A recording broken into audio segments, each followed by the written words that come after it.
ہماری ویڈیو کو ضرور لائک کیجیے اور محمد شیخ کے چینل کو سبسکرائب کیجیے۔ گھنٹی کے آئیکن کو کلک کیجیے تاکہ آپ کو ہماری آنے والی ویڈیوز کی بروقت نوٹیفیکیشنز ملتی رہیں۔ تو اس سلسلے میں آپ سب سے پہلے سورہ انفال 8 سورت ہے، اس کی 41 آیت۔ وَاعْلَمُوا أَنَّمَا غَنِمْتُم مِّن شَيْءٍ فَأَنَّ لِلَّهِ خُمُسَهُ وَلِلرَّسُولِ وَلِذِي الْقُرْبَى وَالْيَتَامَى وَالْمَسَاكِينِ وَابْنِ السَّبِيلِ إِن كُنتُمْ آمَنتُم بِاللَّهِ وَمَا أَنزَلْنَا عَلَىٰ عَبْدِنَا يَوْمَ الْفُرْقَانِ يَوْمَ الْتَقَى الْجَمْعَانِ وَاللَّهُ عَلَىٰ كُلِّ شَيْءٍ قَدِيرٌ۔ اور جان لو کسی بھی شے سے جو تمہارا غنم منافع ہے، اگر تم اللہ کے ساتھ ایمان لانے والے ہو، اللہ کے لیے ہے اور رسول پیغمبر کے لیے ہے اور قربا رشتہ داروں کے لیے ہے اور یتامہ یتیموں کے لیے ہے اور مساکین مسکینوں کے لیے ہے اور ابن سبیل راستے کے بیٹوں کے لیے ہے، اور جو کچھ ہم نے اپنے نوکر پر نازل کیا، بندے پہ نازل کیا، فرق کرنے والے دن جس دن دو جمع ملتے ہیں، اور اللہ ہر شے پر قدرت رکھتا ہے۔ اب اس آیت میں اللہ تعالیٰ یہ بتا رہے ہیں کہ وَاعْلَمُوا جان لو أَنَّمَا غَنِمْتُم مِّن شَيْءٍ، وَاعْلَمُوا أَنَّمَا غَنِمْتُم، بس جان لو کہ کسی بھی شے سے تمہارا غنم، کسی بھی شے سے تمہارا غنم جو ہے، غنم کے مطلب پروفٹ، کسی بھی شے سے تم کو پروفٹ ہو جائے، من شیئن یعنی منافع ہو جائے، فَأَنَّ لِلَّهِ خُمُسَ، پس وہ اللہ کے لیے اور رسول کے لیے، اور جتنی کیٹیگریز بتائی ہے اس کا 5واں حصہ ہے، 1/5 خمسہ۔ تو اب یہاں اس آیت میں پتہ چل رہا ہے، اللہ تعالیٰ کہہ رہا ہے کہ جب بھی آپ بزنس کریں یا نوکری کریں یا کوئی بھی کام کر رہے ہیں، آپ جائز کوئی بھی ڈیل کر رہے ہیں آپ، اس میں آپ کو پروفٹ ہوگا۔ جب پروفٹ ہوگا تو اس میں آپ کے اخراجات بھی ہوتے ہیں، آپ کے گھر کے اخراجات ہیں، فلانے اخراجات ہیں، دفتر کے اخراجات ہیں، وہ سارے اخراجات آپ نے کرے۔ اب آپ نے کیا کیا؟ بچایا رینی سیزنز کے لیے، یہ ہوا نفع، پروفٹ۔ یہ جو پروفٹ ہے، یہ آپ کا پروفٹ جو ہے، اس میں سے 20 یعنی 5واں حصہ یہ کیٹیگریز کا ہے، اللہ، رسول، یتیم، فقیر، مسکین، یہ کیٹیگریز ہیں۔ تو یہ ایمان والوں سے اللہ کہہ رہا ہے اگر تم ایمان لاتے ہو تو یہ ہو گیا۔ عام جو نان مسلم ہے، اس نے جو بزنس کیا اس کو 100 روپے پروفٹ ہوا، آپ کو بھی 100 روپے پروفٹ ہوا۔ سیم بزنس اگر آپ کے پاس ہے، سملر سے ہم اگر ویو لینتھ پہ کھڑے ہوئے ہیں، سملر ہم بزنس کر رہے ہیں، تو ہم کو بھی 100 روپے ہو رہا، اس کو بھی 100 روپے ہو گیا۔ اس نے کیا کیا؟ اس نے 100 کا 100 اپنا سمجھا، ہم نے کیا سمجھا؟ 100 میں سے 80 سمجھا، 20 ہم نے کیٹیگریز کو دے دیا۔ ایمان والوں نے کیٹیگریز کا 20 دے دیا اور 100 کو 80 کو اپنا سمجھا۔ یہ بات سمجھ میں آ رہی ہے آپ کو؟ اگر فرض کریے 100 روپیہ پروفٹ ہے، ایک اکائی کی ہم بات کر رہے ہیں، 100 روپیہ، 100 ڈیجٹ، چاہے $100 100 یا جو بھی رکھ لیں، 100 جو ہے مجھے پروفٹ ہوتا ہے سارے اخراجات نکالنے کے بعد، تو نان بیلیور 100 کا 100 اپنا سمجھ رہا ہے، لیکن جو ایمان والا ہے وہ اس کو معلوم ہے آیت کے مطابق کہ اس کا شیئر ہولڈر، اس 100 میں شیئر ہولڈرز کون ہیں؟ 8 کیٹیگریز، 8 کیٹیگری، 6 یہاں اور 2 اور بھی جگہ پہ ہے قرآن میں جو مختلف جگہوں پر۔ تو اس نے کیا کیا؟ 20 روپیہ کیٹیگریز کا الگ نکال دیا، تو اپنا وہ پروفٹ کتنا سمجھے گا؟ 80 سمجھے گا۔ جو ایمان رکھتا ہے آیات پر، جو اللہ کے اوپر ایمان رکھتا ہے، جسٹیفائی کرتا ہے، وہ صدقہ کر دے گا، چیریٹی دے دے گا، خیرات دے دے گا ان کیٹیگریز میں۔ اور کیوں دے گا؟ وہ جواز پیش کرے گا، زکوٰۃ دے گا اس آیت کی بس پر، کیونکہ اس آیت میں لکھا ہوا ہے کہ 20واں حصہ جو ہے کیٹیگریز کا ہے، تو اس نے جواز پیش کیا۔ کیوں دے رہا ہوں میں 20؟ اس لیے کہ اس آیت میں لکھا ہوا ہے۔ کن لوگوں کو دے رہا ہوں؟ یہ 8 کیٹیگریز ہیں۔ تو جواز دیا اس نے، جسٹیفائی کیا، اپنے اس 100 میں سے 20 دے کر جواز پیش کیا، زکوٰۃ دی۔ اور جو دیا 20 روپیہ وہ صدقہ کہلایا, چیریٹی کہلائی, خیرات کہلائی, اور 80 جو ہے اس کا وہ پروفٹ ہو گیا. اس 80 سے وہ مکان بنائے, اس سے وہ ہوائی جہاز خریدے, چاند پہ جانے کے لیے $1 بلین ہے, وہ جو مرضی کرے, اللہ کو اس کو پرابلم نہیں ہے, لیکن 20 آپ دے دیں. یہ ایک سسٹم اللہ نے بنا رکھا ہے معیشت کا اللہ کی آیات میں.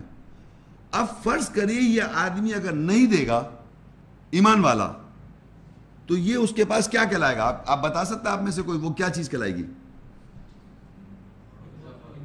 اضافہ. وہ آپ کے پاس اضافہ ہو جائے گا, کیونکہ وہ آپ کا تو تھا نہیں. تو اس اضافے کو بڑھوتی کہتے ہیں, اس کو ربا کہتے ہیں, کیونکہ یہ پارٹیز کے درمیان ڈیل نہیں ہو رہی, یہ تو آپ کے پاس جو پروفٹ آیا وہ بڑھتا چلا جا رہا ہے, اضافہ ہو رہا ہے. آپ کے پاس وہ اضافہ ہو گیا, بڑھوتی ہو گئی 20 روپے کی, پھر اگلی اور دفعہ پروفٹ ہوا, پھر 100 کا اور پھر وہ 20 روپے آیا تو وہ پروفٹ ہوتا جائے, تو وہ آپ کے پاس بڑھوتی ہوتی چلی جائے گی. اس میں کوئی پارٹی انوالو نہیں ہے, یہ آپ کے پاس جو رکھا ہوا ہے اس میں اضافہ ہو رہا ہے, کیونکہ نان مسلم تو پورا 100 سمجھ رہا ہے. نان مسلم تو کوئی خرچ نہیں کر رہا ہے, وہ سمجھ پورا کا پورا میرا ہے. اللہ کہہ رہا ہے 20 شہر کا ہے, شیئر کیٹیگریز کا ہے. تو جو اللہ اور اس کے رسول پر ایمان رکھتے ہیں, آیات پر, وہ اس کو 20 نکالتے ہیں, 80 اپنا سمجھتے ہیں, اور دیتے ہوئے بھی یہ نہیں سمجھ رہے کہ وہ ان کا ہے. اچھا, اب یہ جو یہاں پر اللہ تعالیٰ نے بولا کسی بھی شے سے منافع ہو جائے تمہیں, ایک تو بزنس سے منافع ہو جائے گا, ایک نوکری سے منافع ہو جائے گا, ایک آپ کو انہیریٹنس مل جائے گی, اس کا منافع ہو جائے گا. منافع تو یا عورتوں کو سیٹس مل جاتے ہیں, تحائف بولتے ہیں نا, تحفے وہ مل رہے ہیں, دھڑا دھڑ منافع ہوئے چلا جا رہا ہے عورتوں کے پاس. مکان مل گیا, گاڑی مل گئی, تو وہ عورتیں جن کو اس طرح کی چیزیں ملتی رہتی ہیں اور وہ شیئر ان کے پاس منافع ہوتا چلا جا رہا ہے. یہ بھی سمجھیں کہ یہ آدمی کے اوپر بھی ہے, عورت کے اوپر, الگ الگ حل. جو بھی کسی شخص کو کسی بھی شے سے منافع ہو جائے تو اس کو سمجھ لینا چاہیے اس میں سے 20 نکالنا ہے, میں نے 20 کیٹیگری 20 نکال دینے. تو یہاں پر یہ یاد رکھے, بڑی امپورٹنٹ ورڈ ہے من شیئن, کیونکہ اس کو معاشرے پہ لمٹ کیا ہوا ہے یہ بھی میں بتاتا چلوں. غنم کے ایک اور دوسرے معنی لوگ کرتے ہیں بوٹی, لوٹا ہوا مال. اسی آیت کو کچھ لوگوں نے, بلکہ کچھ کیا موسٹ آف دا لوگوں نے یہ کہا کہ صاحب غنم تم کے معنی ہے تمہارا لوٹا ہوا مال. اور وہ کس طرح ہے؟ جیسے کہ آپ جنگ کریں ایمان والے اور نان مسلمز میں جنگ ہو, اور جنگ ہونے کے بعد ایمان والوں نے نان مسلمز کی جنگ جیت لی, اور جنگ جیتنے بعد ان کا جو مال متا ہے اس کو لوٹ لیا, اور اس کو لوٹنے کے بعد آپ نے بیت المال بنایا, اور اس میں سے 5واں حصہ دے دیا آپ نے, باقی اپنا سمجھ لیا مال غنیمت. تو میرا یہاں اس لیے آپ کو میں یہ بھی بتاتا چلوں, کیونکہ بجائے اس کے سوال میں آن کے مجھ سے سوال کر لے آدمی, میں پہلے بتا رہا ہوں کہ معاشرے میں یہ سمجھا جاتا ہے غنم کے مطلب لوٹا ہوا مال, کہ جنگیں ہوتی تھی پہلے کے زمانے میں, اور پھر وہ جنگیں کے زمانے میں جب آپ جیت جائیں مسلمان, ایک تو جیتے, ان کا جیتنا بھی ضروری ہے, اور جیتنے کے بعد جو ان پہ قبضہ کریں اور ان کی چیزوں پہ سب قبضہ کر لیں. تو اب 100 سے 1400 سال ہو گئے, اتنی ساری زیادہ تر اب آپ پہ پٹائیاں ہو رہی ہیں, مار دھار آپ کی ہو رہی ہے, اور آپ کے مال پہ قبضہ کیا جا رہا ہے. تو آپ چلا رہے ہیں دیکھو یہ ہمارے ساتھ زیادتی کر رہا ہے امریکہ, یہ ہمارے ویسٹ پہ کے قبضہ کر لیا, یہ کر لیا, وہ کر, کیوں کہہ رہے ہیں آپ یہ بات؟ تو اب آپ اس دن کا انتظار کر رہے ہیں کہ جس دن آپ جیتیں گے, اللہ کے راہ میں لڑیں گے, اور جب آپ جیتیں گے پھر ان کا مال لوٹیں, تب یہ شیئر ہوگا, 20% شیئر کریں گے. ایسا قرآن میں نہیں ہے. یہ یہاں پر یہ سمجھ لیے وَاعْلَمُوا أَنَّمَا غَنِمْتُم مِّن شَيْءٍ, کسی بھی شے سے تم کو منافع ہو جائے. تو یہ روزمرہ آپ کو پروفٹس ہو رہے ہیں, کسی بھی شے, کوئی بزنس کر رہا ہے, کوئی نوکری کر رہا ہے, کوئی انہیریٹنس کا, کسی سونے کے زیورات مل رہے ہیں, مختلف طریقے سے آپ کو پروفٹ ہو رہا ہے. اس پروفٹس میں سے آپ شیئر دے دیں اللہ تعالیٰ کو. یہ 6 کیٹیگریز ہیں. 2 کیٹیگریز, یہاں 6 کیٹیگریز ہیں, اس وقت امپورٹنٹ نہیں, لیکن میں آپ کو بتایا تو آپ اپنے پاس ریفرنس نوٹ کر لیں, حشر سورت 59 اس کی 7-8. تو 2 کیٹیگریز آپ کو وہاں مل جائیں گی, یہاں 6 کیٹیگریز لکھی ہوئی ہیں. اور آگے لکھا ہے وما انزلنا علی عبدنا ان کنتم آمنتم باللہ وما انزلنا علی عبدنا یوم الفرقان یوم التقى الجمعان واللہ علی کل شیء قدیر. اچھا اب اس آیت کے اندر یہ پورشن سمجھنے کے لیے آپ کو ایک اور آیت سمجھنی پڑے گی, وہ ہے سورہ مجادلہ 58, اس کی 12 آیت ہے. اس میں اپنے الفاظ میں آپ کو بتا دیتا ہوں, پورا اس کو آپ کے پاس تو ریفرنس یہاں نہیں لکھا ہوا, اس کو ذرا سا میں آپ کو پڑھ کے بتا دیتا ہوں. یا ایھا الذین آمنوا اذا ناجیتم الرسول فقدموا بین یدی نجواکم صدقہ ذالکم خیر لکم واطہر فإن لم تجدوا فإن اللہ غفور رحیم. اے وہ لوگوں جو ایمان لائے, جب تم رسول سے مشورہ کرو پس اپنے مشورے کے لیے صدقہ خیرات دو, جو دونوں ہاتھوں کے درمیان آگے بھیجو, جو دونوں ہاتھوں کے درمیان ہے آگے بھیجو, وہ تمہارے لیے بہتری اور زیادہ طہارت ہے. پس اگر تم نہیں پاؤ پس بے شک اللہ بخشنے والا رحم کرنے والا ہے. ایک تو صدقہ آپ کا وہ ہے جو نفع یعنی 20 روپیہ, 100 پہ 20 روپیہ. ایک اور صدقہ جو میں نے یہ آیت پڑھی ہے, اس میں لکھا ہے جب آپ بھی رسول سے مشورہ کریں تو مشورہ کرنے سے پہلے آپ صدقہ دیں. وہ جو صدقہ ہے وہ جو 80 روپے تھے, 100 روپے میں سے 20 روپے دے دیے کیٹیگری سے, تو 80 میں میں نے اپنی زندگی گزار رہا ہوں, اپنے گھر والے, میرے بیوی بچے, فیملی, جو میرا سرکل ہے, جو میں خرچ کر رہا ہوں, بہن پہ, بھائی پہ, بیٹے پہ, ابا پہ, جو بھی ہے. لیکن ایٹ دا سیم ٹائم اب مجھے نفسیاتی طور پہ اللہ تعالیٰ سے آیات کا کچھ میسج دیکھنا ہے, قرآن سے گائیڈنس لینی ہے, تو میں مشورہ کر سکتا ہوں رسول سے. رسول سے مشورہ کا مطلب قرآن مجید کی جو آیات ہیں وہ قول رسول کریم ہے, یہ رسول صلی اللہ علیہ وسلم کا قول ہے. تو آیات سے جب ہم قرآن سے مشورہ کریں یا اللہ سے مشورہ کریں یا رسول سے مشورہ کریں, وہ تقریباً سملر ایک ہی بات ہے. تو جب میں مشورہ کروں گا رسول سے تو آیات سے جو مجھے گائیڈنس ملے گی اس کے لیے اللہ کہہ رہے تم آگے بھیجو صدقہ, یعنی اس میں کوئی لمیٹیشن نہیں ہے کہ وہ صدقہ آپ دے دیں, وہ بھی چیریٹی خیرات ہے. وہ صدقہ کے لیے کوئی لمٹ اللہ نے نہیں بیان کی, جو بھی آپ کی حیثیت ہے, جس سٹیٹس کے آپ آدمی ہیں, اس کے لیے آپ صدقہ دے دیں.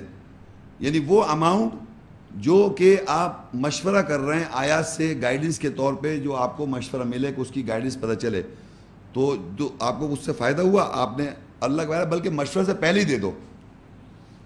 تو جو نہیں دے رہے وہ اس کا مشورے کا فائدہ نہیں ہو رہا. قرآن کی ضروری بات سمجھ لیں, قرآنی آیت سے گائیڈنس کے لیے اگر آپ پڑھ رہے ہیں تو پہلے اس کے آگے صدقہ دے دیں کہ ہمیں اس آیت کا آگے فائدہ پہنچے, اس کی بلیسنگ پہنچے. یہ ایسی ہے جیسے ایک ڈاکٹر ہے, آپ کی فزیکل پرابلم ہے, یہ سائیکولوجیکل پرابلم ہے, تو آپ ڈاکٹر سے آ کے کنسرن کرتے ہیں بھائی میرے ساتھ یہ آج کل یہ میری پرابلم ہے, یہ وہ پرابلم ہے. تو میڈیکل سائنس کا جو ڈاکٹر ہے وہ آپ کو باقاعدہ ایک پرسکرپشن لیٹر دیتا ہے, پوری دوائیں بتاتا ہے کہ آپ یہ دوا صبح دوپہر شام کھائیں اور سب کچھ کریں, اور پھر پیسے مانگ لیتا ہے. اب آپ نے کیا کیا, وہ سب پرسکرپشن لا کے لیٹر رکھ لیا اور جناب دوا بھی لکھ لی, سب کچھ رکھ لیا اور رکھا ہوا ہے. میں پہنچا آپ کے پاس کہیں گھومتا گھامتا, تو آپ نے کہا بھائی وہ میں نے کہا مجھے آج کل سر میں درد ہو رہا ہے. کہنا سر میں درد ہو رہا ہے, میں بتاؤں, آپ یہ دوا کھائیں, آپ صبح کھائیں, دوپہر کھائیں, شام کھائیں, یہ دوا ہے, یہ پرسکرپشن, یہ ڈاکٹر فلانے نے مجھے بتایا, یہ اس کا وہ ہے پورا. میں نے کہا اچھا, میں لے کے آ گیا وہ پرچہ اپنے گھر میں. مجھے کوئی اور ملا, میں اس کو بتاؤں سر میں درد میرے بھی ہو رہا ہے, اس کے بھی ہو رہا ہے. نہ وہ کھا رہا ہے دوا, نہ میں کھا رہا ہوں, نہ دوسرے کو بتاتا پھر رہا ہوں. تو یہ کیا چیز ہے, اس سے کچھ بھی نہیں ہو رہا. اسی طرح جب آپ رسول صلی اللہ علیہ وسلم سے, قول رسول سے یا رسول سے مشورہ کر رہے ہیں قرآن سے, تب آپ کو آیت پتہ چل گئی. اب اس کو اس پہ امپلیمنٹ کریں, امپلیمنٹ نہیں کر رہے, پتہ چل گیا اچھا یہ لکھا, یہ تو بڑا صحیح بات, بالکل صحیح بات, یہی مجھے پرابلم تو یہی بات لکھی ہوئی ہے, لیکن اب کیا ہوا, ویسی کی ویسی رکھا ہوا ہے. تو جب رسول سے مشورہ کریں تو آگے اس میں صدقہ دے دیں. تو یہ دوسرا صدقہ ہے. ایک صدقہ آپ کے پیسے کا صدقہ ہے, جو آپ کو پیسہ آپ نے کمایا, جو آپ کو پروفٹ ہوا, جو نفع ہوا, اس پہ صدقہ دیں گے. اور ایک صدقہ جب آپ نے رسول سے مشورہ کیا, یعنی قرآنی آیت سے جب آپ نے گائیڈنس لی, تو اس کا صدقہ الگ ہے, وہ آپ کی اکارڈنگ ٹو یور مینز ہے. وہ قرآن میں ڈیفائن نہیں کتنا, جتنا آپ دے سکتے ہیں اس میں سے دے دیں, جو آپ کی حیثیت کے مطابق ہے.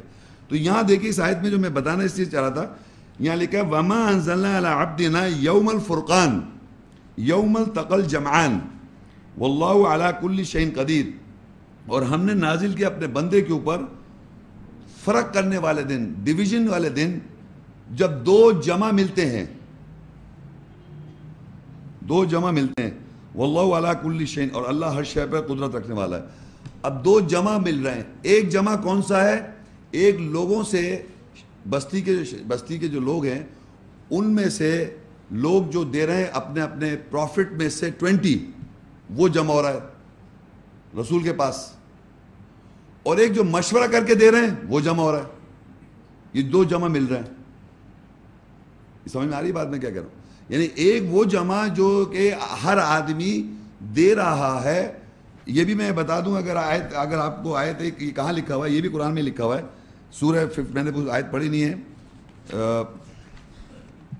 59 کی سورہ 59 کی 7 آیت میں آپ ریفرنس لکھ لیں. ما افاء اللہ علی رسولہ من اہل القری فللہ وللرسول ولذی القربى والیتامى والمساکین وابن السبیل کی لا یکون دولۃ بین الاغنیاء منکم وما آتاکم الرسول فخذوہ وما نہاکم عنہ فانتہوا واتقوا اللہ ان اللہ شدید العقاب. جو اللہ نے اپنے رسول کو بستیوں کے اہل سے دلوایا، بس وہ صدقہ خیرات اللہ کے لیے ہے، رسول کے لیے، پیغمبر کے لیے، قربا رشتہ داروں کے لیے، اور یتیموں کے لیے، اور مساکینوں کے لیے، اور ابن سبیل راستے کے بیٹوں کے لیے، تاکہ دولت تم میں سے جو غنی ہیں، امیر ہیں، انہی کے درمیان گردش نہ کرتی رہے، اور جو رسول تم کو دے اس کو لے لو، اور تم کو جس کے بارے میں روک دے رک جاؤ. یعنی یہ رسول صلی اللہ علیہ وسلم کے پاس پیسہ کہاں سے آ رہا ہے؟ یہ جو شہر کے جو شہر ہیں، مختلف شہر کی جو بستیاں ہیں، ان کے جو اہل ہیں ان کو منافع ہو رہا ہے، امیر لوگوں کو. انہوں نے اپنا 20% دیا تو رسول کو پہنچا مختلف شہروں سے. یہاں لکھا ہے نا، مختلف شہر کی بستیوں سے رسول کو دلوایا اللہ تعالیٰ نے، اور اس لیے دلوایا کہ وہ رسول آگے لوگوں میں خرچ کرے 8 کیٹیگریز میں. تو رسول صلی اللہ علیہ وسلم کے بعد 2 قسم کے صدقے آ رہے ہیں. ایک تو وہ صدقہ آ رہا ہے جو لوگوں کے پروفٹ سے آ رہا ہے 2020، اور ایک آ رہا ہے کنسلٹیشن سے، وہ اینی اماؤنٹ ہے. تو یہ 2 جمع مل رہے ہیں، 2 جمع مل رہے ہیں، اور یہ جمع جو ہیں یہ مل رہے ہیں، اور یہ جناب آپ کو شیئر کرنا ہے. اور ایک طرح سے یہ جمع میں یہ بھی بات ہے کہ 1 سال کی اگر میں رولنگ رکھوں تو 1 سال پہلے سے میرے پاس جمع ہے. سب کے پاس، سب کو پتا ہے ان کے پاس ایک جمع اماؤنٹ ہے، اگلے سال پھر ہوا ہے اور پروفٹ ہو گیا، تو وہ پھر 2 جمع ملتے ہیں. یعنی جب ڈویژن، فرقان کا مطلب ہوتا ہے جب ڈیوائیڈ کر رہا ہوتے ہیں آپ، یعنی حساب کتاب کو اپنا ڈویژن کرتے ہیں نا کہ بھائی اس سال ہمارا یہ سلسلہ ہوا، یہ سلسلہ ہوا، اور یہ اب یہ ہو گیا. تو بیسیکلی پرنسپل کیا ہوا کہ اللہ تعالیٰ نے رسول کو بستیوں کے شہر والوں سے جو دلوایا، وہ 2 قسم کے صدقے ہیں. ایک وہ صدقہ ہے جو آپ کے نفع میں سے ہے، اور ایک وہ صدقہ ہے جو کہ آپ کی کنسلٹیشن سے ہے، اور یہ دونوں رسول کو مل رہے ہیں.